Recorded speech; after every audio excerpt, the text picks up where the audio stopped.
Bonjour, je m'appelle Julien Lavaux, je travaille à l'ARP Midi-Pyrénées, l'agence régionale du développement durable, et je suis en charge depuis 8 ans de toutes les questions d'adaptation au changement climatique à Midi-Pyrénées.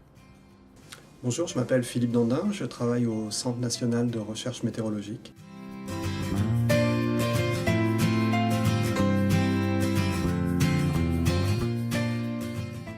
S'adapter au changement climatique, c'est réduire sa vulnérabilité. Le climat décide notre territoire, a décidé notre économie.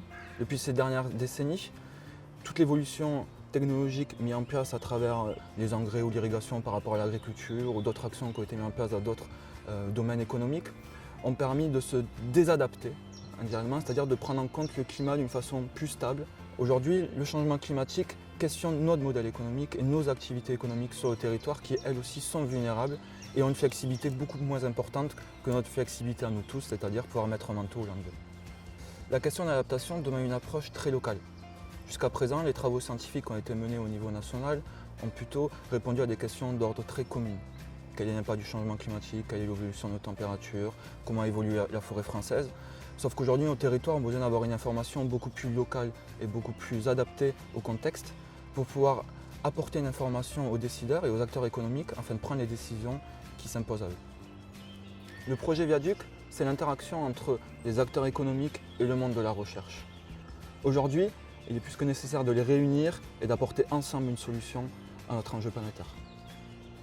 Alors, on a voulu Viaduc pour réfléchir, sortir de nos laboratoires et aller au-devant des utilisateurs, encore plus fortement qu'on l'avait fait avec Drias. Progressivement, on s'est rendu compte qu'il fallait associer aux échéances longues, par exemple celles des forestiers, celles du climat, des échéances plus courtes, typiquement celles qu'ont les agriculteurs, qui nous disent s'adapter chaque année. Et donc on est venu dans Viaduc à considérer l'importance de non plus séparer météorologie et climat, mais au contraire, inviter chacun à comprendre comment est fait le climat, une succession de journées qui se suivent, d'années qui se suivent et ne se ressemblent pas, et qui invite chacun à penser le climat comme cette succession. On parle aux gens en s'adressant à eux dans leur agenda, dans leurs propres projets, en leur parlant de ce qui se passe localement, chez eux, et non pas à l'échelle de la planète uniquement. Je vais prendre un exemple pour ça, c'est celui du printemps 2011, qui a connu une très forte sécheresse. Et bien, lorsqu'on en parle avec les agriculteurs, ils nous disent « Oui, ça nous rappelle 76, nos parents ont connu ça ». Et si on leur montre les projections climatiques sur la ressource en eau et la sécheresse, qu'à côté on associe cette mémoire, eh bien, on apporte finalement des clés qui vont les aider à concevoir eux-mêmes quelles pourraient être les meilleures stratégies pour eux, pour s'adapter, non seulement au quotidien ou sur ces échelles de temps courtes, mais également à plus long terme, qui sont celles du climat. Alors Viaduc, si vous voulez, c'est pas un objet, une solution qui dit à chacun ce qu'il doit faire demain matin et ça va être mieux. C'est vraiment un exercice de pensée, un regard un peu alternatif sur déjà nos productions, notre prestation de façon plus générale. Quand je dis notre prestation, ça peut prendre la forme de cartes, des formations, ça peut être l'accompagnement, c'est le constat qu'il faut former des gens capables de relayer tous ces messages. Donc c'est un exercice de réflexion.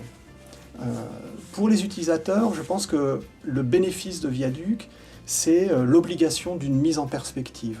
Perspective temporelle, perspective spatiale et perspective également du point de vue des projets que l'on mène, des considérations qu'il faut prendre en compte pour réaliser sa réflexion d'adaptation.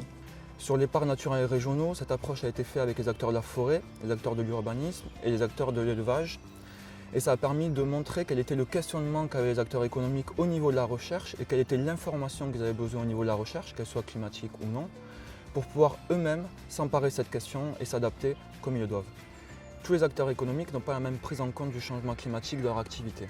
Cette prise en compte et cette anticipation est aujourd'hui nécessaire pour l'ensemble des activités économiques afin de préparer l'adaptation pour demain nécessaire par rapport à un changement climatique qui nous impacte déjà et qui ne fera que nous impacter davantage dans les années à venir. Le projet Viaduc a permis sur le parc naturel régional du Haut-Languedoc de réunir l'ensemble des acteurs de la filière de la forêt.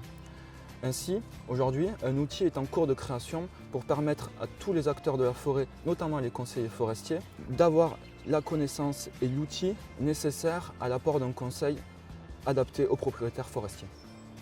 une des principales limites à notre adaptation est bien souvent le contexte économique. La COP21 et l'ensemble des COP ne questionnent pas assez notre modèle économique qui est aujourd'hui une des principales causes du changement climatique.